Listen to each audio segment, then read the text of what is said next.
اللہ اکبر می زنم دم زبو بکرو عمر عثمانو حیدر می زنم قادریم ناریا غوث اعظم می زنم دم ز شاہ برکت اللہ قطب عالم می زنم سرورا شاہا کریمہ دستگیرہ اشرفا حرمت روح پیمبر یک نظر کن سوئے ماں۔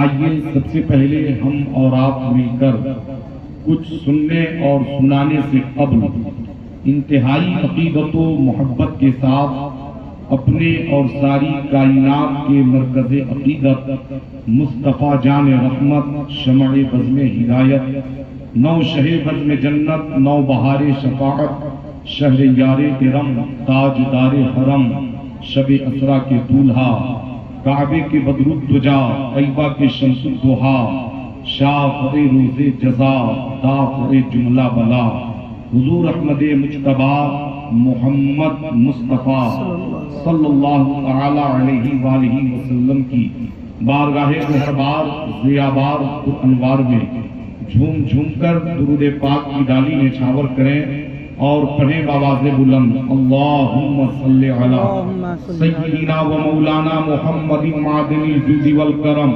وعلی آلہ وبارک وسلم صلو علیہ صلاۃ و سلام علیک یا رسول اللہ صلی اللہ تعالی علیہ وآلہ وسلم۔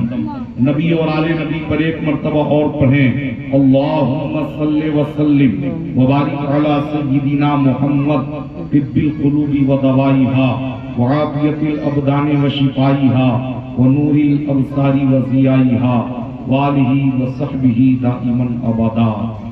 اعلیٰ حضرت عظیم البرکت مجدد دین و ملت آقائے نعمت دریائے رحمت امام اہل سنت سیدی سرکار امام احمد رضا خان فاضل بریلوی علیہ رحمت و رضوان یوں تحریر فرماتے ہیں اٹھا دو پردہ دکھا دو چہرہ کہ نور باری حجاب میں ہے، اٹھا دو پردہ دکھا دو چہرہ کہ نور باری حجاب میں ہے، زمانہ تاریک ہو رہا ہے کہ مہر کب سے نقاب میں ہے، زمانہ تاریک ہو رہا ہے کہ مہر کب سے نقاب میں ہے، اور کھڑے ہیں منکر نکیر سر پر نہ کوئی حامی نہ کوئی یاور، کھڑے ہیں منکر نکیر سر پر نہ کوئی حامی نہ کوئی یاور، بتا دو آ کر میرے پیمبر کہ سخت مشکل جواب میں ہے، اور خدائے قہار ہے غضب پر کھلے ہیں بدکاریوں کے دفتر، خدائے قہار ہے غضب پر کھلے ہیں بدکاریوں کے دفتر، بچا لو آ کر شفیع محشر تمہارا بندہ عذاب میں ہے، اور کریم تیرے کرم کا صدقہ لئیم بے قدر کو نہ شرما، کریم تیرے کرم کا صدقہ لئیم بے قدر کو نہ شرما، تو اور رضا سے حساب لینا رضا بھی کوئی حساب میں ہے، تو اور رضا سے حساب لینا رضا بھی کوئی حساب میں ہے۔ معزز سامعین حضرات، آج کی یہ محفل برائے مثال ثواب تیجا کے موقع پر منعقد ہے، جس میں ہم اور آپ کافی دیر سے شرکت کی سعادت حاصل کر رہے ہیں، اور پیارے آقا کی پیاری پیاری باتیں پیاری پیاری نعتیں سماعت کر کے اپنے ایمان و ایقان میں تازگی اور روح میں بالیدگی پیدا کر رہے ہیں۔ تھوڑی دیر کے لیے میں بھی آپ کے درمیان حاضر خدمت آیا ہوں، پھر میرے بعد آپ مکمل نعت و تقاریر سماعت کریں گے اور اپنے قلوب و اذہان کو منور و مجلہ فرمائیں گے۔ میں اپنی تقریر کا آغاز نعمت چھپروی کے ان اشعار سے کر رہا ہوں کہ مولانا نعیم الدین نعمت چھپروی لکھتے ہیں کہ جو عشق نبی میں مست ہوا کیا بات ہے اس مستانے کی، جو عشق نبی میں مست ہوا کیا بات ہے اس مستانے کی، ہے کام خرم کی 100 منزل وہ شکل تو ہے دیوانے کی. اور لکھتے ہیں کہ آیا ہے مسافر دنیا میں جائے گا وطن یہ آج نہ کل. آیا ہے مسافر دنیا میں جائے گا وطن یہ آج نہ کل. سامانے سفر میں الجھا ہے کچھ فکر نہیں گھر جانے کی.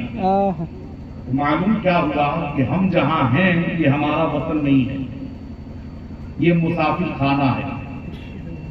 ہم دنیا میں آنے سے پہلے بھی کہیں تھے اور مرنے کے بعد بھی کہیں رہیں گے, پھر اٹھیں گے, پھر ہمارا حساب و کتاب ہوگا. اور یہ جتنے عالم ہم طے کر رہے ہیں یہ ہم عالم مسافرت میں ہیں. اللہ تعالیٰ نے حضرت آدم علیہ نبینا کو پیدا فرمایا تو جنت میں رکھا. جنت حضرت آدم کی وراثت ہے اور وہیں سے ہمارا سفر شروع ہوتا ہے. اور پھر اگر ہمارا خاتمہ ایمان پر ہوا, عقیدہ سلامت رہا, تو پھر وہی ہمارا ٹھکانہ بھی ہوگا.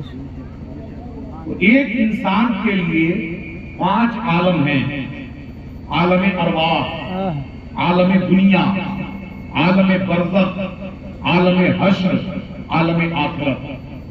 اور ایک عالم سے دوسرے عالم میں جانے کا سبب اللہ نے بنایا ہے. بغیر سبب کے ہم جان نہیں سکتے. روح عالم ارواح میں تھی, اللہ تعالیٰ نے ساری روحوں کو پیدا کیا, اور جب ساری روحیں پیدا ہو گئیں تو اللہ تعالیٰ نے ساری روحوں سے پوچھا الستو بربکم, کیا میں تمہارا رب نہیں ہوں؟ تو ساری روحوں نے کیا کہا؟ قالوا بلا. ساری روحوں نے کہا کہ ہاں, یعنی تو ہی ہمارا رب ہے. تو روحیں تو سب پیدا ہو گئی. اب یہ قانون قدرت ہے کہ جب جس کا نمبر آتا ہے تب دنیا میں آتا ہے. اور یہ اصول ہے کہ پہلے باپ آئے گا, پھر بیٹا, پھر پوتا, پھر پرپوتا, پھر اس کی نسلیں در نسلیں, روحیں سب پیدا ہو گئی. اب اس روح کو اس دنیا میں آنا, تو عالم ارواح سے عالم دنیا میں آنے کا سبب اگر اللہ تعالیٰ نے کسی کو بنایا تو ماں اور باپ کو بنایا کہ ہم باپ کی پشت میں رہے, باپ کی پشت سے ماں کے رحم میں رہے. 9 مہینے ماں کے رحم میں رہنے کے بعد جب بچہ اس دنیا میں آتا ہے تو روتا ہے, چیختا ہے, چلاتا ہے. کیوں؟ اسے لگتا ہے کہ ہم سے ہماری دنیا چھین لی گئی. جہاں ہم تھے وہ ہمارے لیے سب سے بہتر دنیا تھی, ہم جہاں تھے وہ ہمارے لیے سب سے بہتر جہان تھا. تو اس لیے روتا ہے کہ اسے ایسا محسوس ہوتا ہے کہ اس سے اس کی دنیا چھین لی گئی. اسی طرح صاحب جب آدمی دنیا سے جا رہا ہوتا ہے تو خاندان والے, گھر والے, رشتے دار والے ہوتے ہیں. جانے سے پہلے اسے بھی ملال ہوتا ہے کہ ہم سے ہماری دنیا چھوٹ رہی ہے. لیکن جب بچہ ماں کے پیٹ سے پیدا ہو کے اس دنیا میں آتا ہے, آنکھیں کھولتا ہے, لوگوں کی نگاہوں پہ نگاہیں پڑتی ہیں, دنیا کی رنگینیاں دیکھتا ہے, تب اسے احساس ہوتا ہے کہ یہ تو میری بھول تھی جو میں نے ماں کے پیٹ کو سب سے بڑی دنیا سمجھ رکھا تھا, یہ تو اس سے بڑی دنیا ہے. اسی طرح جب ایک آدمی عالم دنیا سے کوچ کر کے عالم برزخ میں جاتا ہے تب اسے احساس ہوتا ہے کہ میں نے جس دنیا کو سب کچھ سمجھ رکھا تھا یہ تو میری بھول تھی, اصل دنیا تو یہ ہے جہاں میں اب آیا ہوں. صاحب وہ عالم ارواح میں تھی, ہم عالم دنیا میں آئے. عالم دنیا میں آنے کا جو سبب بنا اسی سبب کا نام ماں اور باپ ہے کہ اللہ تعالیٰ سب کا پیدا کرنے والا ہے, سب کا خالق اللہ ہے, مگر اللہ نے جسے پیدا کرنے کا ذریعہ بنایا اسی ذریعے کا نام ماں اور باپ ہے. اور پھر اللہ تعالیٰ نے جسے ذریعہ بنایا اس کے بارے میں اپنے بندوں کو حکم دیا